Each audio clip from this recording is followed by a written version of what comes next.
This, for us, is how contact begins.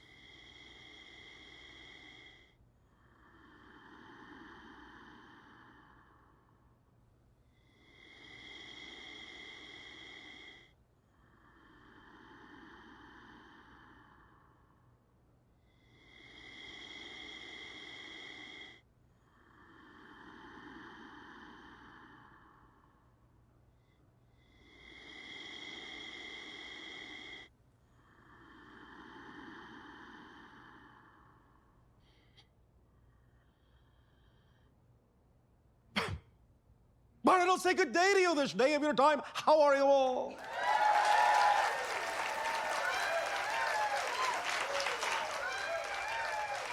All right, thank you. Once again, we will thank each and every one of you individually and all of you together collectively for the co-creation of this interaction and the allowance of this transmission. It is always an opportunity and a gift and a blessing for us to experience through each of you another facet of the multidimensional crystal of creation, so we thank you for this opportunity of sharing. Is it possible that Earth is being contacted telepathically by extraterrestrial beings through channeling? Based on my experience, it's possible that I've been channeling such a being for the past 30 years. Of course, no one has to believe anything in this film. Sometimes I can hardly believe this happened to me. But whether anyone believes my story or not, it'll never change the fact that it's true.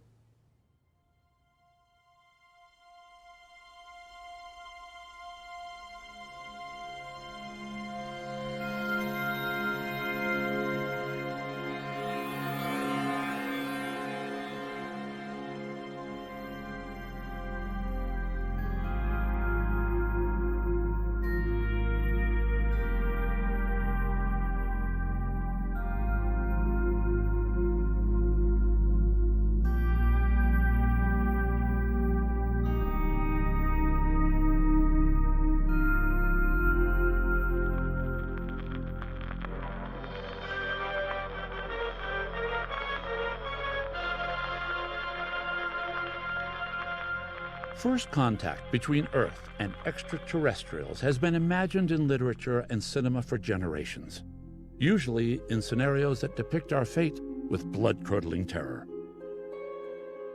In more recent times, with a few exceptions, our films about ET contact have evolved from fear-based stories to ones laced with cautious optimism and sometimes even hope. For the past several decades, organizations such as SETI, the Search for Extraterrestrial Intelligence, have been scanning the skies with powerful radio telescopes, listening for transmissions from other civilizations. Aside from a few anomalous signals that remain unexplained, there is still no hard evidence of radio communication from an alien society. But what if ETs have evolved beyond such technology and no longer use radio to communicate? What if they never did? What if alien messages are being delivered in a truly alien way instead, such as telepathy? But why would an ET civilization choose telepathy to communicate? Wouldn't a radio transmission or some form of written language be simpler? It may seem easier to us, but without the proper emphasis or context, the message may have more than one meaning, as in this example. A woman without her man is nothing. A woman. Without her, man is nothing. There's a little bit of a misunderstanding or a little bit of a contradiction in our society about the idea of alien contact. You always hear scientists say, well, look, aliens are going to be very alien and they're going to act in ways that are very different than the way we act. And yet when you propose the possibility that they might actually communicate with us through channeling, they'll go, no, they're going to do it by radio waves. Well, how mundane is that? I mean, that's very human. So I think the idea that from Bashar's point of view, if they have the ability to somehow work with someone that can be trained to act as a biological receiver, in a way it's much more efficient because not only are you getting the language translated, you're getting the idioms of the culture, you're getting the body language. There's a much more 3D holistic expression of the translation coming through a person than there is through a radio. We are often asked, Throughout the course of these transmissions, from many of you, the question, what is my purpose in life? Passion is your purpose in life. Your purpose is passion. If someone What had does told that me mean? I'd wind up being a channel It for an means extraterrestrial entity, that passion I'd have thought they and were all of its crazy. expressions- But here I am. These kinds of things aren't supposed to happen in the real world. But it did happen, and from that moment on, I knew the world was bigger and far stranger than I was taught to believe. People say truth is stranger than fiction. Mark Twain said, "Why shouldn't truth be stranger? After all, fiction has to make sense." Was my UFO encounter a sign of things to come, not just for me, but for humanity as well? I don't have all the answers yet, but as I continue to explore my relationship with Bashar, my thoughts keep going back to the beginning. Back to 1973, to the day that changed. Two bright lights hovering over a hotel in the distance. What is that? It's weird. It's not a plane. No. You guys see this?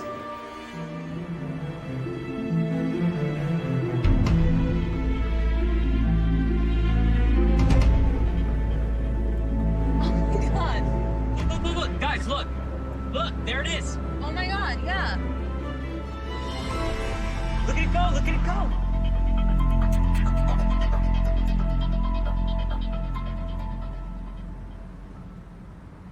Oh my god. I remember looking out the window of the car, and I remember a large triangular shape. It was dark gray, and it just sort of sat there. It was striking in how symmetrical and how exact the triangle it was. I saw lights in the corner, some bluish white lights in each corner and some smaller lights on the edges, and those were helping us define it, in the sky. So, for me, I remember it looked just like a rack you use for racking pool balls on a pool table. When we ever travel together, it's usually very jovial, very joking mood. And I remember it being very quiet and very contemplative and very serious after that because, like I say, everybody was just kind of struck by what they had seen. It didn't feel dangerous. It just felt like it's the unknown, It's very odd when you can't find an answer. You know that you've seen something, there is no answer, and you're kind of left with these dots that you can't connect. And it's your own experience and trying to share it with other people. You just can't do it. You have to be there to see it.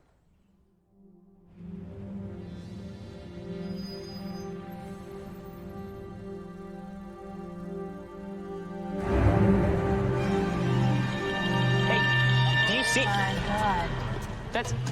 Is that the one from last week? It looks like Here it. it goes. Okay. Right here, turn. There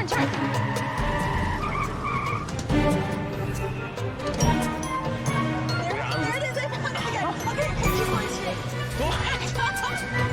We're gonna get it.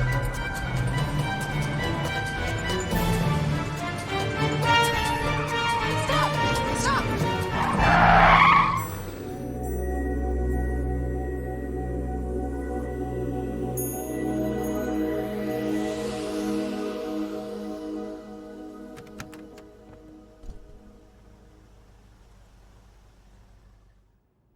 Can I prove that the ship was Bashar's craft? No, of course not. I can't even prove that it came from another world.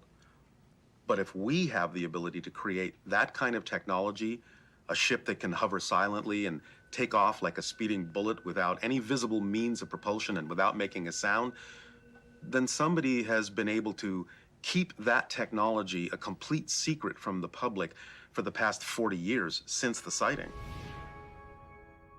Let's assume for the moment that the unidentified flying object they witnessed was, in fact, an extraterrestrial spacecraft. If so, it raises several questions. How is it possible for ETs to travel hundreds of light years to Earth? Why do so many reports of ET beings say they look similar to us? If they are here, why don't they land openly and make contact? This documentary will address these questions and many others, but the answers may be far more unexpected than we imagine. Channeling, UFOs, and ETs have been controversial subjects for decades, sparking heated debates between believers and debunkers. Of course, no photo or film can offer absolute proof that such things are real. However, some of the information introduced by Bashar, the ET being reportedly channeled by Darryl Ankan, has already impacted the lives of thousands of people around the globe since 1984. These messages contain new insights and perspectives regarding the nature of consciousness, theories of physics, and possibly a glimpse into a larger reality. The only thing required for this journey is an open mind. The first question: what exactly is channeling? Channeling is a natural altered state. I think we all have the ability to do it. I think we all do it from time to time. If somebody is doing what they love to do, following their passion, in the zone, that's a channeling state. When you're doing something and you're totally caught up in it and you're not paying attention to the passage of time, it seems like 5 minutes has gone by, you look up, it's been 3 hours. That's a channeling state. A painter who paints a painting, who's focused on that and nothing else, a singer that's lost in the song, an actor who becomes the character, an athlete at the peak of their performance, a teacher passionate about educating students. That's one of the things that's most important to me, is to demystify this whole concept of what channeling is, because it is not outside the realm of normal human experience. We do it all the time. Channels and mediums have existed in many cultures for thousands of years. The oracle at Delphi is one famous example in ancient Greece. The people of that time would rely on such seers and mystics for guidance in both personal and worldly matters. The Bible tells the story of King Saul, who asked a medium in the city of Endor to call upon the spirit of the prophet Samuel for advice. In more modern times, a psychic called Edgar Cayce, known to many as the Sleeping Prophet, delivered thousands of messages and information while in trance. Today, that information is archived at the Association for Research and Enlightenment in Virginia Beach. Many point to a woman named Jane Roberts as the first modern channel who, in the 1960s, is said to have brought through a spirit entity known as Seth. It is only when you do not know yourself that you fear you are evil and afraid to look within yourself. But when you open up those doors, you are amazed by the immensity and the grace of your own being. One day, I was introduced to a channel named Tom Massari at a public channeling event. I went to listen for a while, and I thought the information was very interesting, and I thought it was very helpful information that seemed to have the ability to help people make positive changes in their lives. And eventually, the entity actually offered to teach a channeling class, and I thought, well, how is that possible? I thought channeling was something that just happened to someone. I didn't think it was something you could teach or learn. I went into the class not because I thought I was going to become a channel, but just because I wanted to further my research. However, during one of the guided meditations in the class, I experienced what I can only call a telepathic contact from Bashar and his people, and in that one instant, a memory actually came back of having made an agreement before this life with Bashar to do this channeling with him. I understood in that instant that the UFO had been shown to me by him on purpose to get me to start learning, start questioning, start finding out what was going on, and it led me to learn about channeling, so that when the time came to fulfill the agreement I had made to channel Bashar, I would be ready. I'd have enough information so that I wouldn't be scared. I would know how to move forward. I would understand that channeling was beneficial to people. So I, thought, well, first, I don't know, am I hallucinating? I mean, is this a side effect of the meditation? Is this real? Is it my imagination? But in that one instant, this was going on in my head. I wasn't telling anyone. The entity coming through the teacher stopped talking to the class and turned right to me and said, "There is an entity here for you right now if you're ready to begin." That was startling. And even more startling, I glanced over and I saw that one of the other classmates somehow had picked up on the image of Bashar I saw in my head, and she was actually sketching it on a piece of paper. And I realized, okay, this is not just my imagination. There's two outside validations here that something real is happening. The question that remained, though, was Bashar really a separate entity? Or was I just tapping into another aspect of my own consciousness? Either way, I realized that if I pursued the channeling, I would be exploring uncharted waters. Along with the events in the class, the UFO sighting suggested that Bashar might truly be an independent entity. But mainstream society and the media usually ridicule people who report UFOs. What would they say if I said that an alien was speaking through me?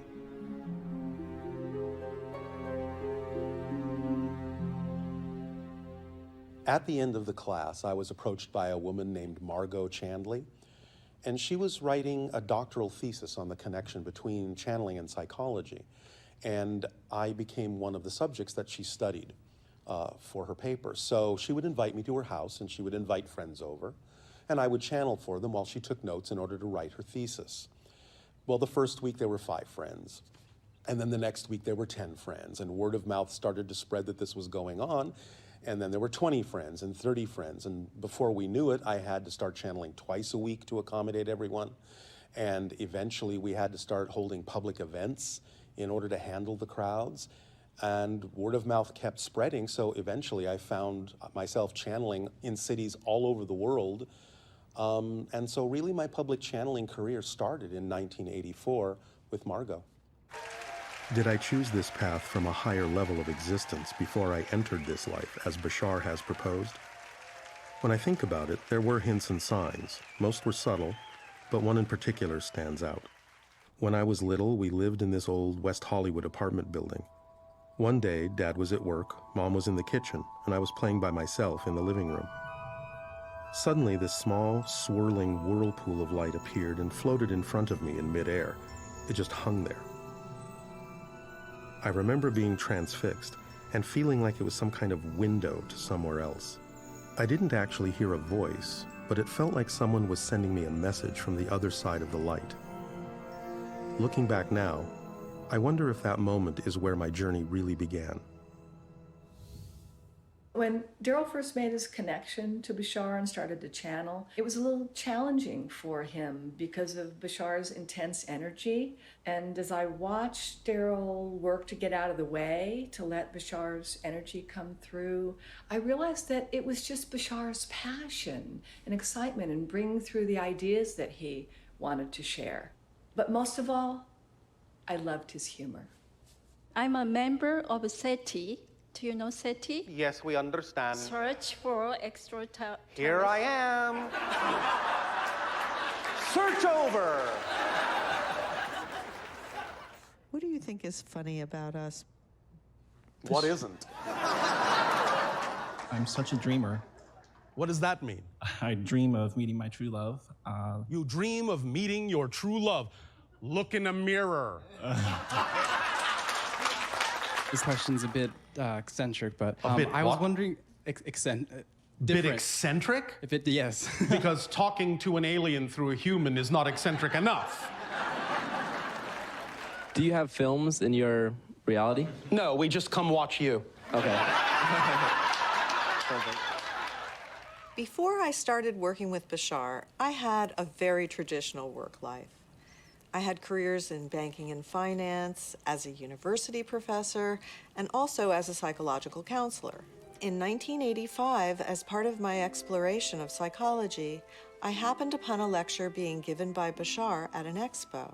Upon hearing him speak, I was so amazed at the clarity and the cutting-edge nature of the psychological information he was providing. From that point forward, my life moved in the direction of bringing together all of my business experience, all of my teaching experience, and all of my counseling experience into one form of work that incorporated everything that I had learned. I became so passionate about sharing Bashar's information as a way of helping to improve the lives of both the people and the animals on our planet.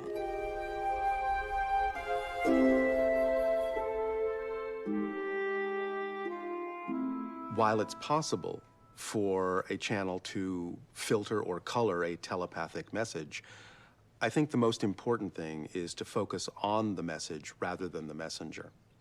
Is the information empowering or is it controlling? Is it love-based or fear-based?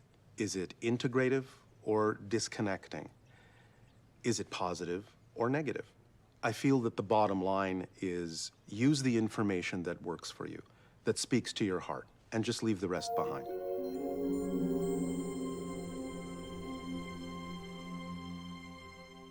The channeling class taught me to alter my brain waves to match Bashar's frequency. He does the same thing on his ship, and somewhere in the middle, our vibrations meet and harmonize. When they do, my body becomes like a biological resonator, and my personality starts to mirror his. That's an EEG cap, and it's going to be recording your brain waves as we measure various states that we'll be exploring today. And looking up here, we can see that each of the electrodes that we have hooked up on that cap have achieved a level of impedance that is accurate and that will properly record the brainwaves without interference.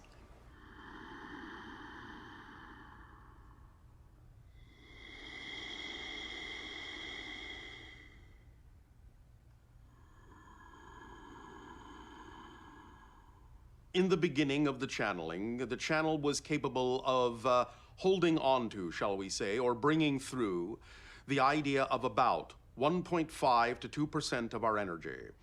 In the ensuing years following the initiation of contact with the channel, it was thus then capable in the channel's body of expressing our energy up to about 3%. On average now, we are expressing about 5% of our total energy.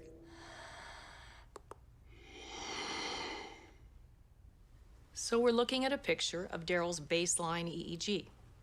And what I've done is to record Darryl's baseline when he is not channeling and compare that to his EEG when he is channeling. Now here is a picture of Darryl's raw EEG, baseline again, in which we see a very rounded and rhythmic dominant frequency, we call it, in the posterior cortex, or the back of the head. And this is a good finding, it's a positive finding, because it tells us that Darryl's nervous system is stable, and also that he has what we call good thalamocortical functioning. And this is a common feature, a characteristic that is found in individuals who are peak performers. So here we have a picture of what disconnects when Darryl begins to channel. And you can see the areas in blue, the functional Brodmann areas we call them, that are not used when he is channeling. And it appears that he disconnects from his personal sense of self. He disconnects from the experience of pain. Now, what increases when he begins to channel is, first of all, his processing speed. And processing speed is a very interesting phenomenon, because what happens is it develops early in childhood. And by about the age of 5 or 6, and certainly 9 or 10 maximum, we reach a set point. And this set point doesn't usually change during the lifetime. And in Darryl's case, it actually went up when he began to channel. And it increased when he listened. The actual frequency of the processing speed was tuned to an exact frequency all over the brain.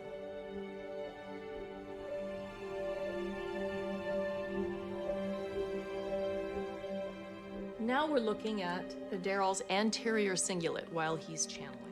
And you can see the red areas there. There is actually gamma frequencies that I found in his anterior cingulate. And gamma frequencies relate to the higher mind. And gamma frequencies are often found in Tibetan monks and people who meditate a lot.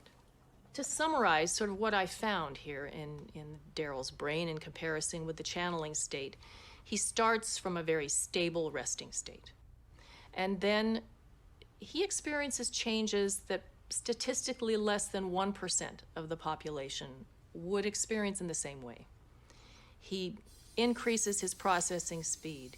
He tunes it exquisitely to one frequency all over the brain. And then he's able to create a resonant holding environment for the peak performance or the channeling to happen. He pumps energy into the right frontal cortex and the right auditory cortex so that he can empathize and hear very, very clearly. And because of the gamma frequencies in the anterior cingulate, he can shift gears. He'll be able to shift gears and navigate cognition, thoughts, and emotions very, very flexibly. And he'll be able to interpret from a higher perspective, from a more evolved place in his mind, much like from the highest mountaintop.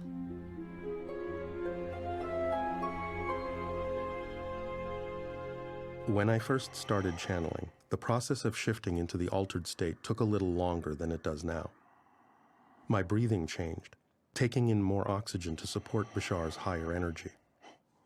I would also experience a spectrum of emotions as I slipped into the channeling state, as my energy rose in frequency on its way to synchronizing with Bashar's vibration.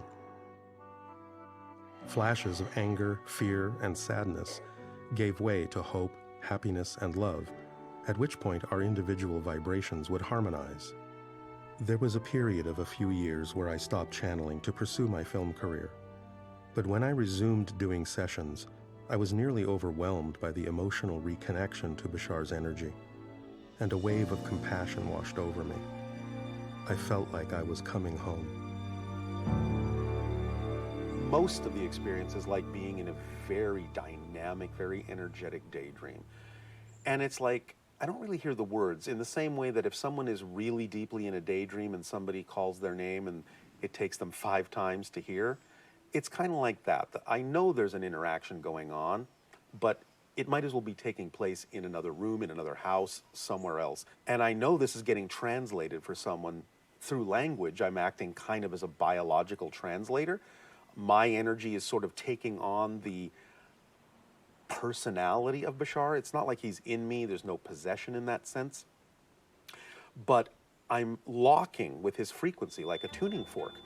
And by matching his frequency, you get a model, a representation, a symbol of his personality. Because he's not speaking English, he's not speaking any language at all, he's just sending thoughts. But because I'm operating on the same wavelength as I've been trained to do, I'm having the same thoughts at the same time. So I'm able in our culture to translate his ideas into our language.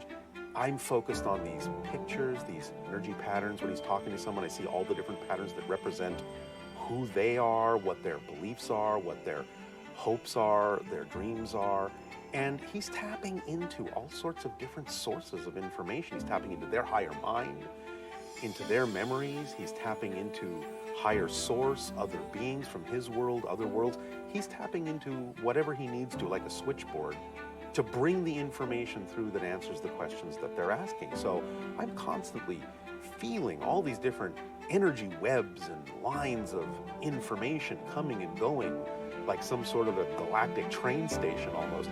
And it just all coalesces in this telepathic hit that is sometimes represented by symbols, by abstract shapes, sometimes by literal images.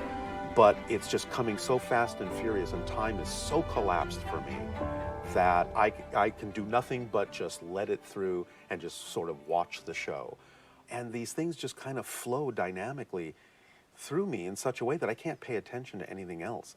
I'm left a little disoriented at the moment because I have to sort of wake up from the dream and remember who I am and where I am. But once I'm back, I'm very energized. It's very supportive energy. You know, in the beginning, it tired me out a little bit because there was unfamiliarity. There was resistance to the energy. I just didn't know how to handle it. I often say it's kind of like trying to shove Hoover Dam through a garden hose. But, you know, once I let go, I relaxed, I trusted him, I sort of stretched that way, those energy paths out, then it became very uplifting, it became very supportive. And now, when I come out of it, I may not remember it, it may fade like a dream, but I retain the concepts I need to retain for me. It works for me as well. I can apply them in my life. But I don't really remember the conversation. I didn't hear it. I don't remember some of the images that I had. But I'm left with this feeling of balance, this feeling that everything's okay, this feeling of possibility, infinite probability. And I just feel good. A lot of times people will be coming to these sessions for years and years, and they'll develop a dialogue and a relationship with Bashar, but they've never actually introduced themselves to me until one day they'll come up and they'll start talking to me like I'm supposed to know who they are. It's like, I'm sorry, I have no clue who you are. So it's kind of that sort of thing. Bashar. By the way, who gave you that name? I took a channeling class, not because I thought it was going to be a channel. I was just doing research into channeling. But it was a series of guided meditations. And in one of the meditations, the word Bashar was there. Now, I thought it was his name. He explained later that in their society, they're telepathic, they don't need names. He knew we needed to call him something, and so that word was there. I have since understood that part of the reason that word was chosen is because it's an Arabic word. I don't speak Arabic, but part of my background is Arabic. And the word, even though it's not his name, is representative of what he does. I was actually told a couple of years after I started channeling that the word Bashar means messenger or bringer of good news. Many of you recognize that there may seem to be, from one perspective, an acceleration of negativity, an acceleration of violence. But really, this is because you're at the end of the cycle of limitation and you have to get it all out on the table and deal with it now because there isn't that much time left to deal with these things. You have to get all of the negativity out on the table in front of your face so that you can consciously decide what kind of a world you really prefer to have. So now that you know you're strong enough to deal with it, you're getting it all out of your system as fast as you can, having the most extreme examples come up because you are strong enough to deal with it. So we call this the rubber band analogy. Fret not, despair not that you have experienced that degree of darkness, that degree of limitation, that degree of negativity. Because the farther back into darkness you pull the rubber band, when you finally let go, it's going to fly that much faster and that much farther into the light.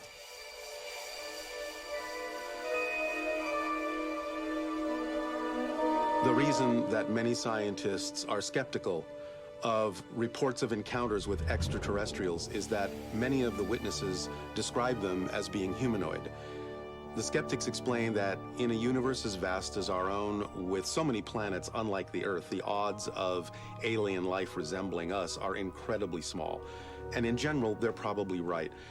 Bashar himself has said that most of the life that he's encountered throughout the galaxy, they look nothing like us. I think the irony is that the skeptics have had the answer all along, but they've missed a vital clue. It's probably true that most alien life doesn't look like us. And therefore, if the reports of extraterrestrial humanoids are factual, it may be that these beings are not really alien. Assuming for the moment that Bashar is real, who is he? Where does he come from? Why is he making contact with Earth? The story of my people began in a parallel reality on an alternate version of Earth. The humans on that Earth were technologically far in advance of the humans in your civilization. However, they became focused on technology and intellect. Over generations, they lost connection to their humanity. They lost the ability to feel.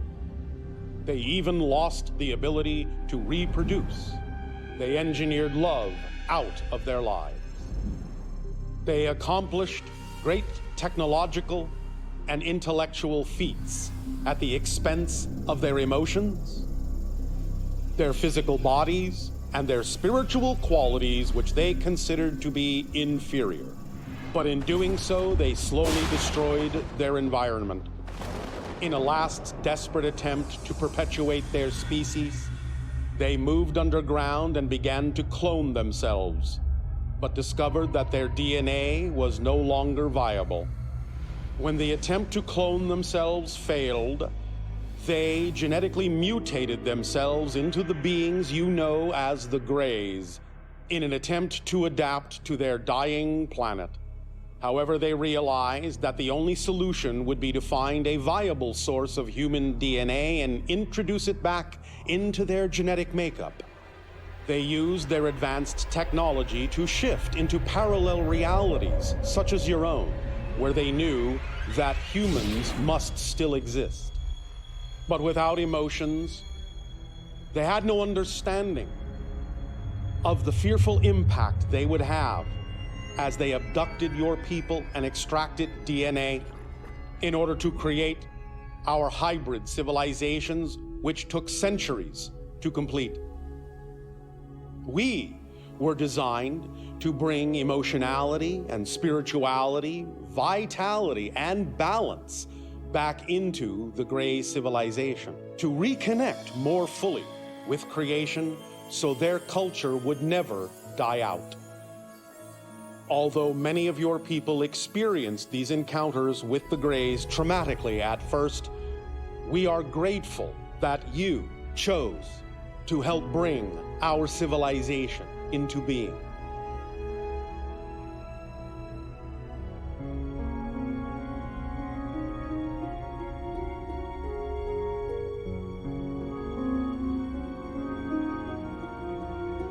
In our appreciation, we share our knowledge and experience with you, with the vision that your world will choose a more positive outcome than the Greys, for we perceive that you have been traveling down a similar path. If it's true that the destruction of their parallel Earth gave rise to the beings we call the Greys, can we use that knowledge to change our path? Or will we ultimately choose to suffer the same fate? We must all answer this question for ourselves.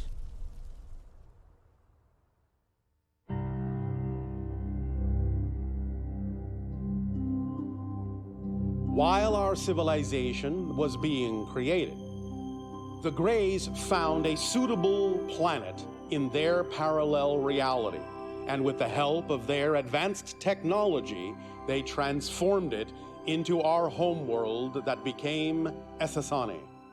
We have many forms of animal life. Along with us, plants and animals were brought to our world from many different worlds throughout the galaxy in order to create a balanced system in which we could reside. Some of these forms of life even came from your own world.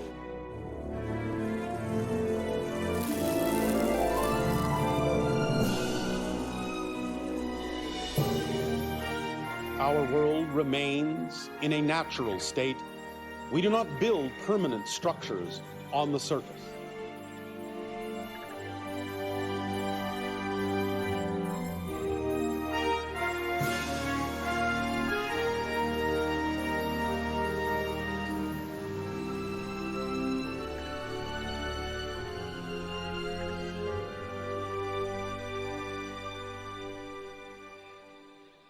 Our spaceships are our cities, and from within those ships, we can explore the vast unknown. We invite you to join us on this journey of discovery.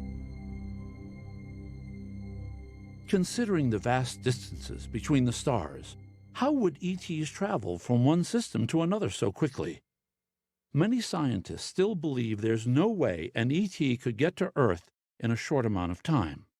Perhaps it's time to bury that outdated concept, just as the following ideas, once considered facts, were ultimately proven to be false.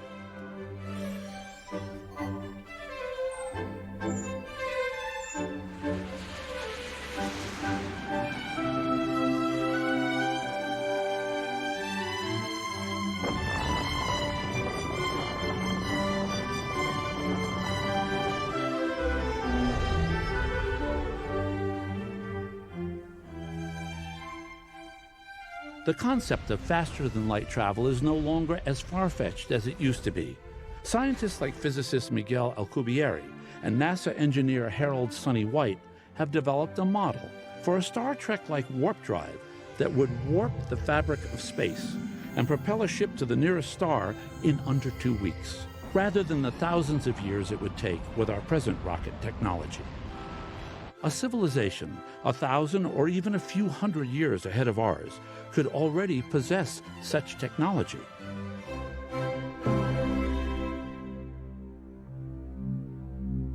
In one dream, I experienced myself being on the ship that I saw, with Bashar standing there looking at me, and I was able to sort of look around the ship, and it was all kind of this, I don't know, frosted crystalline type material. I saw another member of his species sitting at a control console, but I didn't see any controls, and he telepathically explained to me in the dream that their ships are actually artificially intelligent, and in fact, they're actually a representation of their own higher minds, and that the pilot is actually telepathically linked with the ship. They communicate. And so only the pilot can see the controls, which struck me as kind of like really cool and really efficient, because no one else can fly that ship, but the pilot that's connected to the ship. Even though you are unto yourself a beautiful oasis in the sea of stars that is your galaxy, you are not as isolated as you may think. Traveling to your world is not so difficult. We can travel more slowly if we wish through the manipulation of electromagnetic and gravitic fields. The idea, however, of going from star system to star system happens in a very different way. While you think of an object as existing in a location, to us, location is one of the properties of the object. If you thus then have an object at point A, and you are able to isolate it with an energy bubble, in a sense, unlock it from any particular reality, and thus then impose upon it the vibrational signature frequency of location B, it must stop existing at location A and instantaneously start taking up residence at location B without actually having traveled the intervening distance. You have actually changed its locational variable in its energy signature.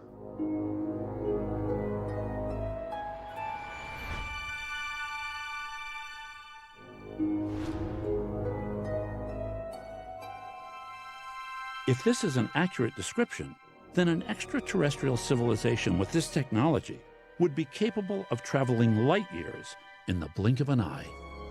Thus, the distances between the stars would no longer be a barrier to interaction with other worlds such as Earth.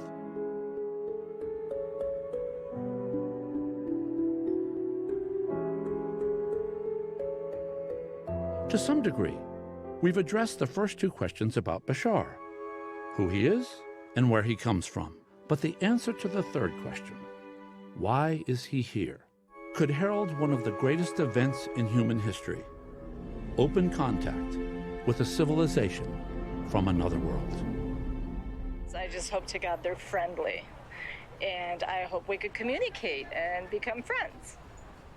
I'd say, hey, welcome. I figure that if they have the wherewithal to get here, they probably drop their craziness behind. Hopefully that's a natural law. If you can escape the planets or go to other planets, you got to be kind and loving and have something to offer. The opportunity to hear the perspective and to witness the being of somebody who had been anywhere other than here would be fascinating. It would just keep me interested in what humans are, you know, because the more we can look at how we are in the context of the life around us, the more we understand ourselves. So by looking at life on another planet, I think we could just learn a lot about what life is.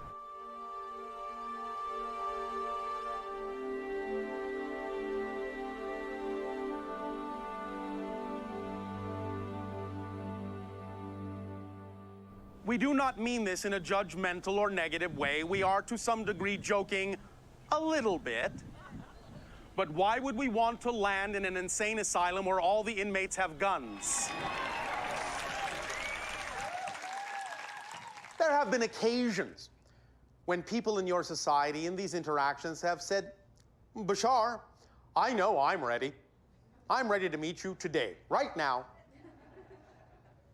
Well, all right, there have been a few occasions where we have agreed to see if that's so. And we have named the place and we have named the time that our ship will land. And those people have been there. And as soon, in all occasions, they see or sense that our ship is approaching, that our energy is growing, they run in great fear. A lot of people wonder, why don't they land? Why don't they just reveal themselves? Now, Bashar has explained that a lot of civilizations that are more advanced, more integrated than ours, operate on a very high frequency level of energy. And because we tend to compartmentalize things in our consciousness, because we give into negative definitions, fear-based definitions, our energy is kind of erratic, random, and sort of a lower frequency more often than not. And he's likened the idea to gears. So a higher frequency race will operate like a fast spinning gear, and a lower frequency civilization will be like a very slowly turning gear.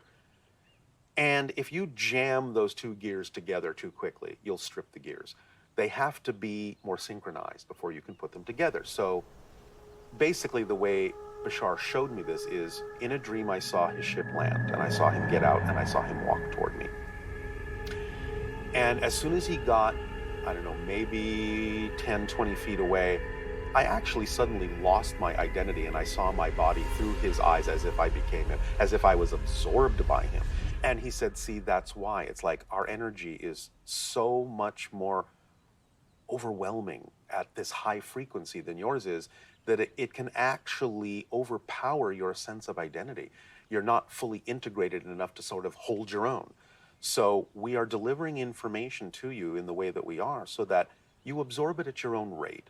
You change at your own rate when you're ready to integrate. You upgrade your frequency when you're ready. And when you upgrade your frequency enough, when you kind of meet us halfway, then our energies will be harmonized and synchronized, and you won't experience this sort of loss of identity or give your power over to us. If we do it too soon, too prematurely, we're not really doing you any favors. We'll actually be very disruptive to not only your society, but to you as an individual. So the more you change, the more you grow, the more you become more of yourself, the more you'll be like us, the more compatible we'll be vibrationally, and the more we can interact physically, and that's when contact will occur. This, for us, is how contact begins. By the dissemination of ideas, reflections, and information that give you the opportunity to absorb them at your own pace, in your own timing, at your own discretion, for we force no ideas upon you. If the messages delivered by Bashar are intended to expand our awareness and prepare us for physical contact, what kind of information do the messages contain? To understand Bashar's messages, it's important to upgrade old and outdated definitions into ones that are more relevant for the 21st century. Many of Bashar's concepts require us to expand our awareness. If we can perceive reality in the same way that ETs experience it, we create common ground, and it brings us one step closer to physical contact.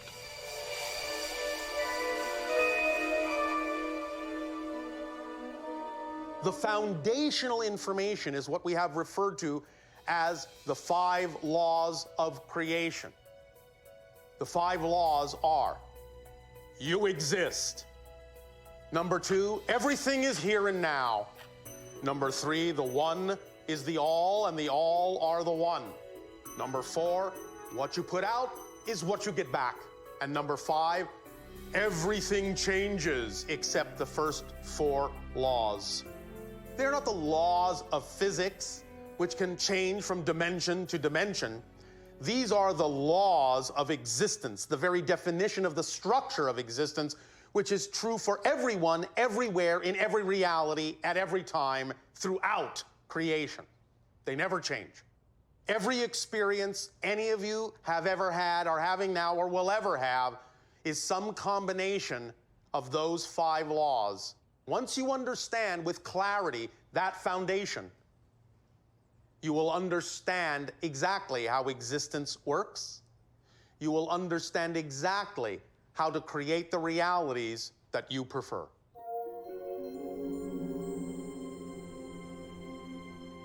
Physical reality is a reflection of your state of being, your state of consciousness.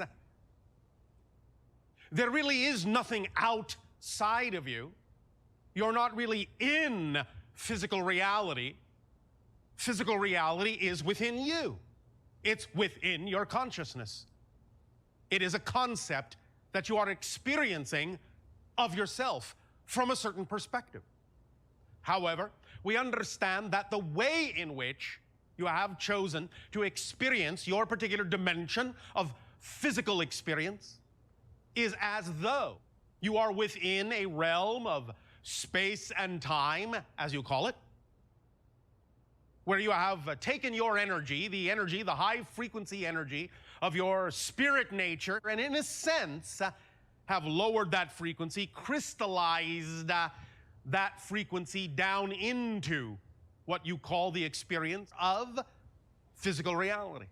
So the thing to remember, in order to give yourself more opportunity To choose and experience the kind of physical reality you prefer is to begin to see and experience physical reality as a reflection, similar to the idea of the reflection that exists in your glass mirrors. You know that when you look at your reflection in a glass mirror, you know that you're not really over there. And you know that if you want to change the reflection in the glass mirror, you don't go to the reflection and attempt to make it change. You must change yourself in order to see the change in the reflection. So, physical reality, being a reflection, operates in much the same kind of modality. Any change you wish to see in the so-called reflection, the outer reality, must begin within the inner reality, which is you, within your consciousness, within your vibration, within your state of being. It is all based on state of being. There is nothing in physical reality that is not. It doesn't matter that there might be a physicalized component or a physicalized reflection that you call chemistry or physics or medicine or science. Those are still just reflections of what you already believe in your consciousness to be true for you. Yes? Yes. So it's all based on belief, it's all based on consciousness, it's all based on vibration, it's all based on resonance, it's all based on state of being. That's why we say, circumstances do not matter, only state of being does. Because it's state of being that creates circumstances. Circumstances don't create state of being. It's the other way around. You never leave heaven, if you want a metaphor.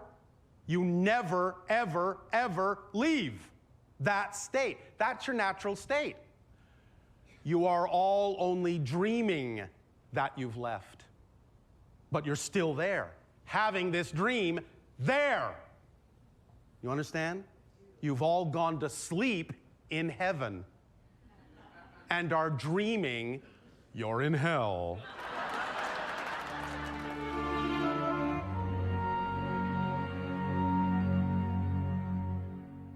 We are sometimes asked why people choose to incarnate in physical reality on Earth. And there are as many reasons as there are people. But generally speaking, it's an exciting place to be, especially now in this age of transformation. Many people want to experience the idea of change and discovery. Remember that in a timeless state, you cannot experience change. You cannot experience discovery of new perspectives. So by forgetting, in essence, who you are as a spirit, as a greater being, you can learn through a process of physical space-time reality how to rediscover yourself anew from a different perspective. And when you create the idea of the space-time framework, you give yourself an opportunity to experience the process of creation.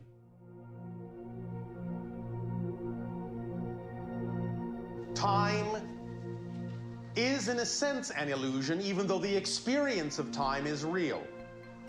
But the idea is that time is a side effect of your consciousness, shifting through billions of parallel realities per second. Parallel realities are like frozen snapshots, like frames of film. They have no movement in and of themselves. And like your film, the only way to create the illusion of time and movement is to project a light through the different frames onto a screen, one after the other, in such a manner as to create that illusion, because no frame has movement in and of itself. If you weren't shifting through parallel realities billions of times a second, you would have absolutely no experience of change whatsoever. Everything would be a frozen snapshot, like this. Or perhaps like this. Or maybe like this. But you have to, like frames on a film strip, actually project your consciousness, like the light of the projector, through a multitude of frames per second in order to actually experience the illusion of any particular time stream. This is how reality works. And so, as you shift your consciousness, like the projector beam, through those different frames of parallel realities, you are creating this experience of change and time and space. But the idea is that all those frames exist all at once. Just like the projectionist can take a strip of film and stretch it out and look at all the frames simultaneously and look at them in any order, the only reason that the projectionist can do that is because all the frames exist now, simultaneously, all at once. The idea that they come one after another is simply your projection, your illusion. Therefore, the true structure of existence is that everything exists all at once. To use your television analogy, you know that if you are watching a program on one channel, there are still hundreds of other programs that exist at the same time, but you only perceive the one that you are tuned to. So the idea is that if you wish to experience change, if you wish to experience a different kind of reality, a different way of experiencing space and time, all you need to do is shift to a different parallel reality that already exists simultaneously with yours, just like changing the channel on your television to see a different program that exists at the same time as the one you were just watching that is still going on even though you have changed the channel and can no longer perceive it. A set of principles is a start, but can we apply these principles as tools to change our lives and our society in positive and practical ways? Every single one of you talks about the idea of applying some sort of tool or technique to make changes in your lives in a positive and constructive way. And we have had many discussions with many of you about the idea of exactly what sort of tools to apply and how to apply them and how to get a result and how to get a manifestation. Now, of course, first and foremost, you are always manifesting something. If you were not, you wouldn't have an experiential physical reality, correct? Correct. So the idea is, you do not have to learn how to manifest. This is automatic. It is built into you as a creator, as an aspect of creation. What you are simply learning is how to manifest more consciously, to be more aware of how you manifest so that you can manifest what you prefer, instead of manifesting your unconscious beliefs.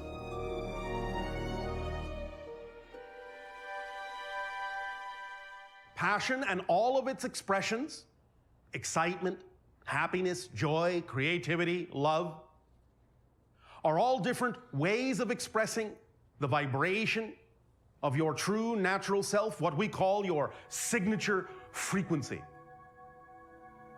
Your signature frequency is that resonant energy, that vibration that is unique to you, that identifies you as a unique aspect of all that is of creation. And the way you apply that signature frequency through passion is to act on your highest excitement to the best of your ability, with no insistence or assumption as to what the outcome ought to be, as to what to come to fruition, but to allow the synchronicity in your life to present to you the opportunities that contain that excitement so you can recognize it, because excitement is the compass needle that points to your magnetic north. And by acting on it to the best of your ability, you will bring about in your life what we call the complete kit. You will allow it to work for you. And you will discover very readily, very easily, that excitement can function in your life as the driving engine, as the organizing principle, as the path of least resistance, as the thread that leads to all other expressions of excitement, and as the reflective mirror that will reveal to you what may be within you that is out of alignment with that excitement, so you can identify it and bring it back into alignment and expand your excitement in that way. And simply by following that formula of acting at every moment to the best of your ability on your highest excitement, with no insistence on how the outcome should look, you will activate that complete kit, and it will work for you automatically, effortlessly, every moment, without fail. As you allow yourself to move forward in that way, your life will become an ecstatic explosion of synchronicity, very magical. Things will begin to happen all around you because magic is, again, the true nature of existence. Miracles are the natural order of things, not the exception.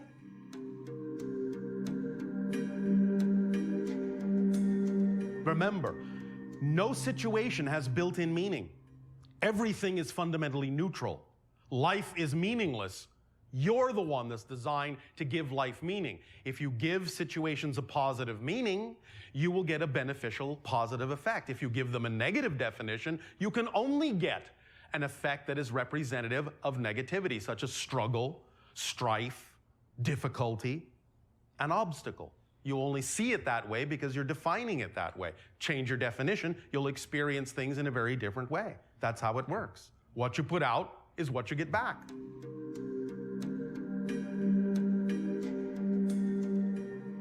Creating definitions that work for you. When you look at the idea of what you call great darkness, great negativity, let's see, let's use the imagination, let's use the inspiration. How can I define my relationship to this idea in a way that serves me in a positive context? Oh, I don't know, let's see. There's always that wonderful rubber band analogy. The darker you've experienced the darkness, when you finally let go, that much farther and faster will you fly into the light. That's how to look at the idea of that experience of negativity in a positive way. Abundance. The ability to do what you need to do when you need to do it. No matter in what form the abundance comes, the abundance will give you the ability to do what you need to do when you need to do it. Not what you want to do, what you need to do.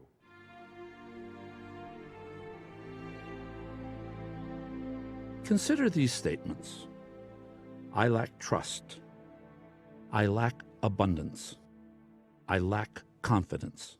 There is no such thing as a lack of trust. There is no such thing as a lack of confidence. There is no such thing as a lack of abundance. There is, however, a 100% trust in lack. There is, however, 100% confidence in lack. There is, however, complete abundance of lack. The idea, therefore, is that you are always abundant, you are always trusting, you're always confident about something. It's about learning to be abundant in what you prefer to be, learning to be confident about what you prefer to be, learning to trust what you prefer to trust.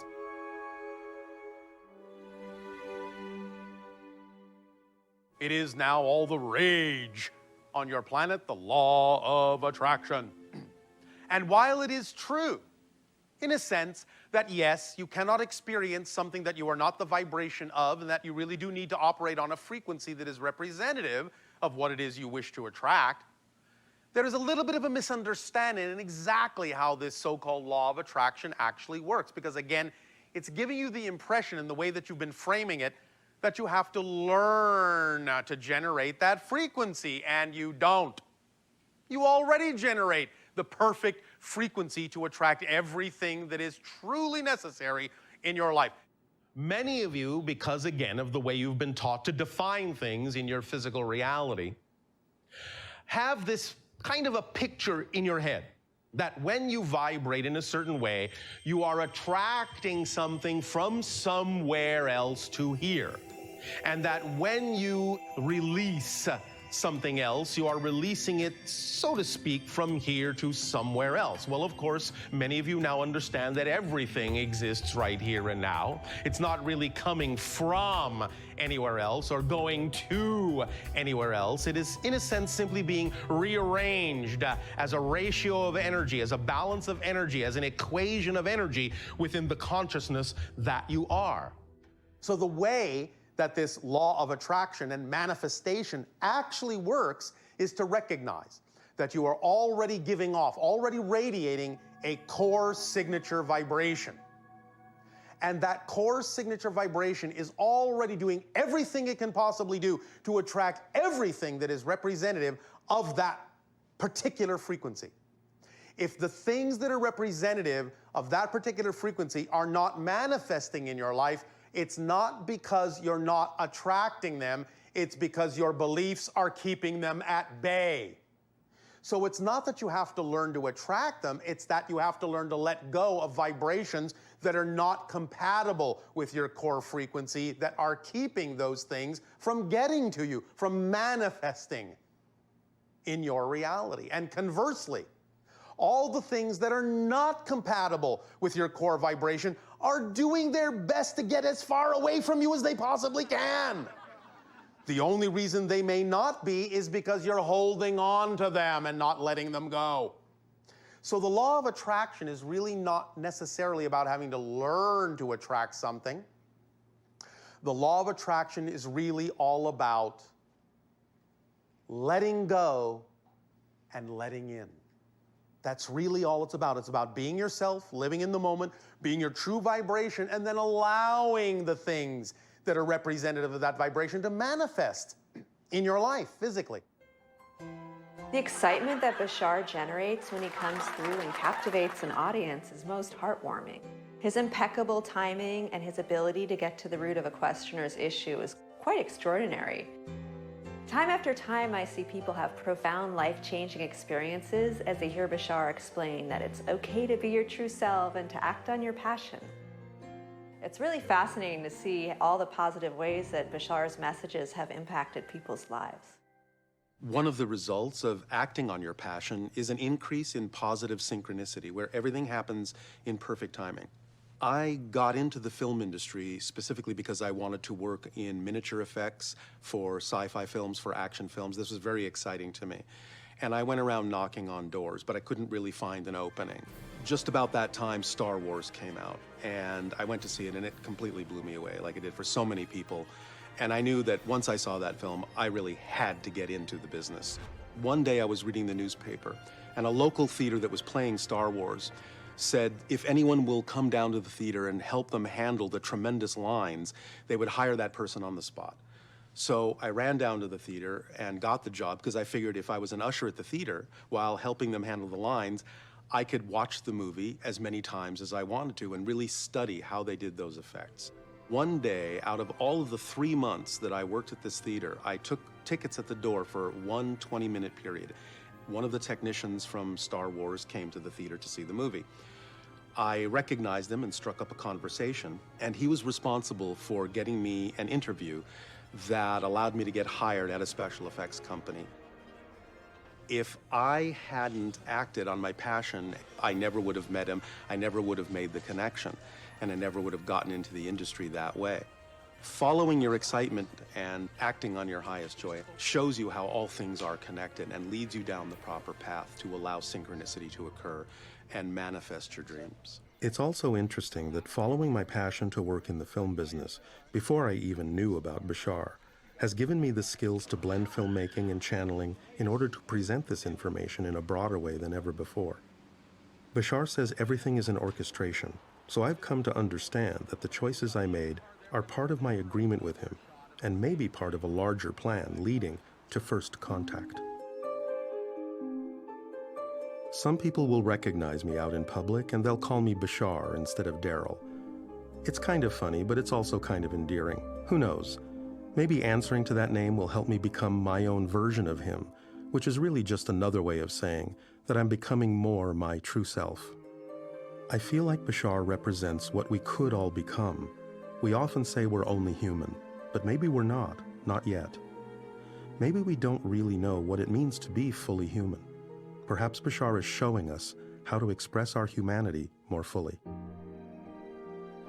If we act from our highest aspirations, restore what we've lost, reconnect and work in harmony with nature, develop cleaner ways to power our world, help each other to thrive, and find our true place in life, we can walk a new path that leads to a brighter future.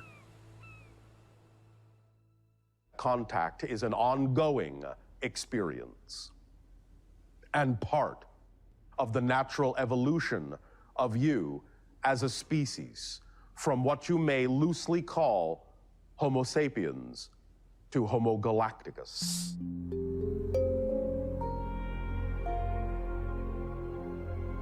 Oh, if an alien civilization came to visit us, I think that would be a pretty big shock for the planet, obviously. I think that in order for us to even accept that into our reality, we will have had to have gone to a place where crazy things happen all the time. Things to the point where if an alien shows up, oh, it's just part of the new normal. Once we acknowledge that extraterrestrials do exist, that they have technology that can get them here, however that may be, the idea we have behind how we power our civilization through energy and electrical power will drastically change, because if we acknowledge that their ships get here and have propulsion systems that do not require fossil fuels, then our own ideas of what we think we know about physics will change. Eventually, if we receive some visitor from another galaxies come, look, same human being. Maybe a little different sort of shapes. But basically same. Then furthermore, same sentient being. Respect them. 50% of Earth's population is under 30 years old. So humans have been in space longer than these people have been alive. To this generation and all generations to come, space travel is a fact of life. Over 1,000 planets outside our solar system have been discovered within the last 2 decades. The probability of discovering another world capable of supporting life as we know it is increasing every day. The concept of alien contact is no longer foreign to our society. The question isn't if it will happen, but when. This new collective mindset may be all the invitation an extraterrestrial society needs to initiate contact with us. However, devastating encounters between European explorers and Native American cultures are often used as examples of what could happen to our society in the aftermath of contact with a more advanced ET culture. But it is precisely because they may be more advanced than us that they would take steps to make sure no harm is done to our way of life. Because we are genetically connected to you, we are family. For we are, in that sense, your descendants, and you are our ancestors. And thus, our deep, deep connection to you as family is profound. By interaction through open contact, our family grows. We expand each other, we support each other, we grow together, and together we grow into something that neither of us individually can ever become. How can we, on Earth, best prepare for contact? You have a wonderful and unique opportunity on your planet to recognize that you are living side by side with other sentient species. The dolphins are in many ways one of the most similar sentient species to your own. We may be extraterrestrial because we don't come from your world, but because we are genetically related to you, we are not really alien. Conversely, the dolphins are not extraterrestrial because they co-inhabit your world with you. They truly are alien to you. Thus, by being willing to interact with them and learn to communicate with them, it will actually give you a great opportunity to learn to communicate with other life forms out in the cosmos that truly are alien to you. In exploring Bashar's suggestion, I developed a strong passion for swimming with wild dolphins and whales, and found that being with them offers you the opportunity to enter a state of consciousness that's actually quite similar to the channeling state. From that state, you can access more information and actually see things from a higher perspective.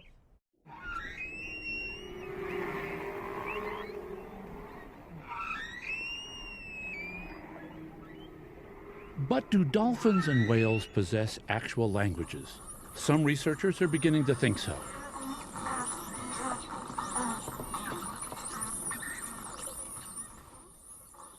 I work at the SETI Institute, and what I'm going to present is basically an application of information theory to non-human communication. I'll present one kind of a way of analyzing, and it's a very simple relationship that's a linguistic relationship, and that's called Zipf's law.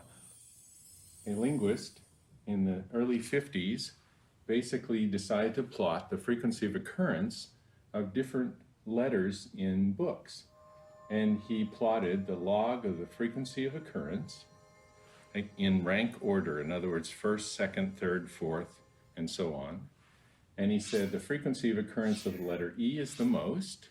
Then I'll plot the frequency of occurrence of the letter T in the book, and then the letter A, and on down. And he found a relationship that was basically -1 slope. In other words, a slope of -1 gives you a 45-degree angle. And he did this for letters, and he did it for Chinese characters, and he did it for various phonemes, Russian phonemes. It turns out all human languages produce this -1 slope. And so what we did is we compiled a dictionary of bottlenose dolphins, or whistle communication system, and we plotted their frequency of occurrence. And we got a -1 slope for dolphins as well.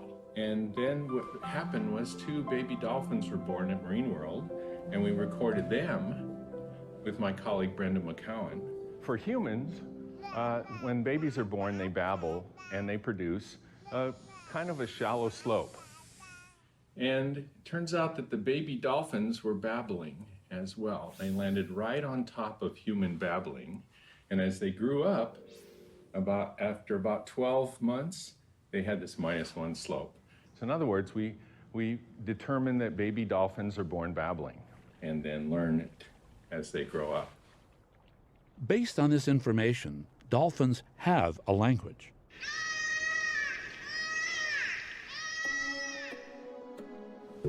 Dolphins have interacted with your society in many ways. Dolphins have guided ships through the seas. Dolphins have saved drowning swimmers. Dolphins have even sought humans out. When they are injured, they truly wish to bond with you. They truly are expressing a desire to interact. Swimming alongside the dolphins, you see not only this incredible beauty and grace that they exhibit, but you experience a deep sense of freedom, of the limitlessness of their ocean world, and a sense of kinship with them. It's like they invite you to become one with them, to become part of their family. Not only does this help people find a clearer sense of their life purpose, it also gives them the opportunity to learn to communicate with another species, one very different from our own. And this can actually act as a precursor and a preparation for the experience of having extraterrestrial contact. Humans are stewards of the land. The dolphins and the whales are stewards of the sea. Take advantage of this great opportunity that you have co-created with them to learn to communicate with other species in a variety of ways. It will aid and assist you in communications with other beings throughout creation. When we talk about the idea of having open contact with you, we are not just talking about having open contact with humans. Open contact is with all life on your planet. And you will become truly one society in a variety of differences that are validated and supported to form a true harmony and unity upon your world. If we can learn to communicate with an intelligent species on Earth that's so different from us, perhaps it will not only help us understand beings from the stars, but to respect the differences among ourselves as well.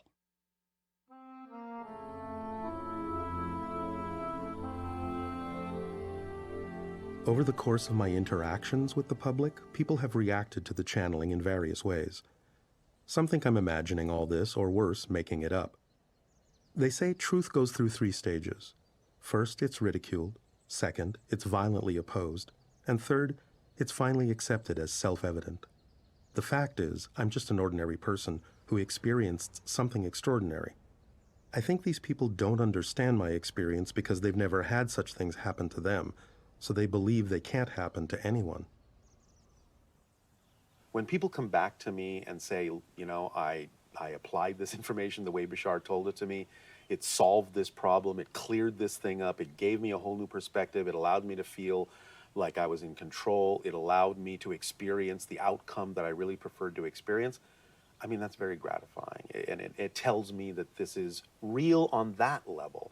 I think that's the important thing to understand is it's not about whether people believe that Bashar is real. It's not about whether this is another aspect of my own consciousness.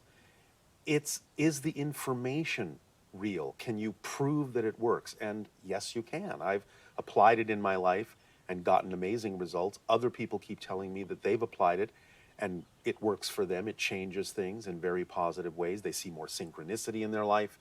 They feel more positive in general.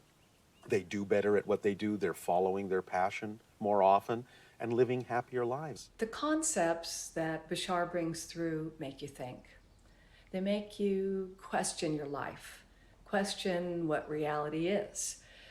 Bashar has taught me that what I believe about life, what I feel about it, what I think about it, is what creates my life. You know, Bashar encourages us to do what excites us and to follow our dreams. And because of his insights and encouragement, I've accomplished things I never thought I could do. Bashar has helped me personally through not only his unwavering support of me following my passion, but also through many, many years of him giving me guidance. And really, just the experience of what it means to be unconditionally loved by another person has had a profound effect on me. Bashar is someone that I deeply trust and respect, and he's earned that respect. He has shown me how you really can generate a positive outcome, no matter how negative or difficult a situation may look from the outside. And he's also shown me the incredible levels of happiness, well-being, and inspiration that you can experience right here on Earth when you're willing to follow your excitement and actively create the life that you dream of. I have learned things I never believed I would have learned, never imagined were possible to experience. I've certainly traveled to many different places on the earth I probably never would have gone to if it wasn't for the channeling. It's really enriched my life in a lot of different ways. So I think that anyone who has an opportunity to follow a path that's unusual, even if people think you're crazy, I think the rewards outweigh anyone else's opinion. And, you know, you don't always know where you're going to wind up, and that's okay. That's part of the adventure. So I'd say go for it, because the alternative is to wonder what would have happened. And I'd rather go forward and be called crazy than to look back and say I have a regret that I never followed that path.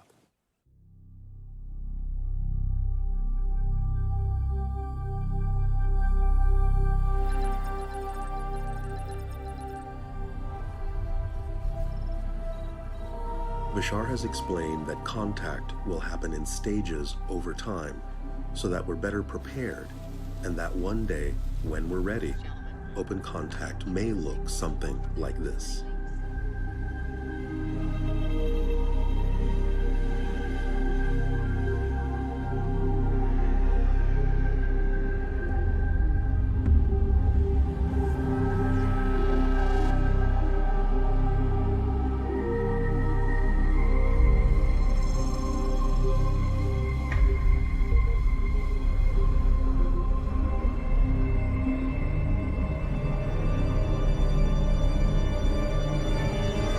Whether or not you believe ETs are already communicating with Earth through channels or via other types of encounters, we are nevertheless at the dawn of a new era of exploration, not only of the vast outer universe, but also of our deep inner consciousness.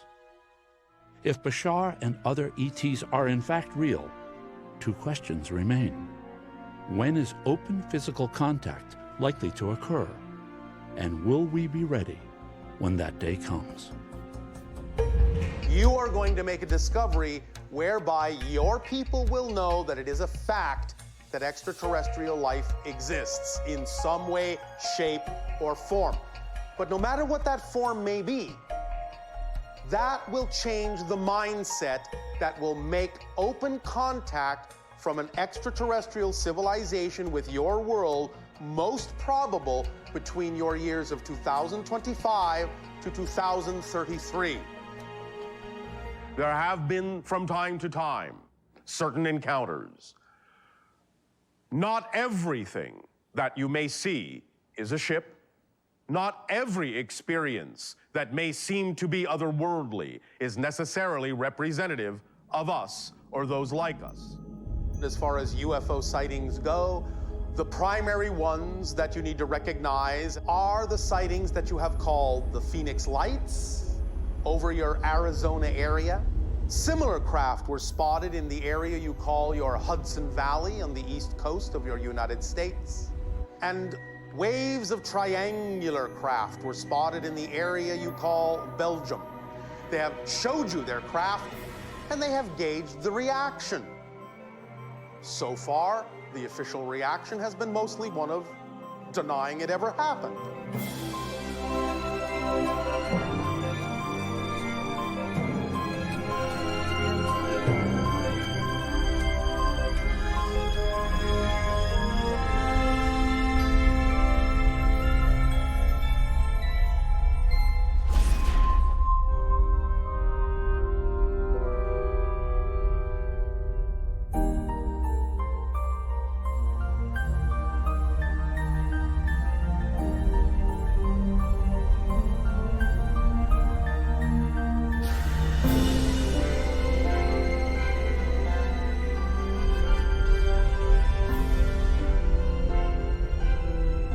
The relationship between your world and other worlds grows, you will venture out to the stars yourself, and you will visit other worlds, and you will become their UFOs.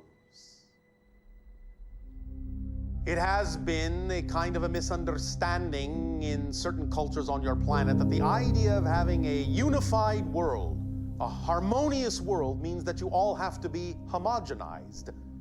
That is as far from unity as you can get. True harmony, true unity is the product of absolute validation of all of the individual differences between you.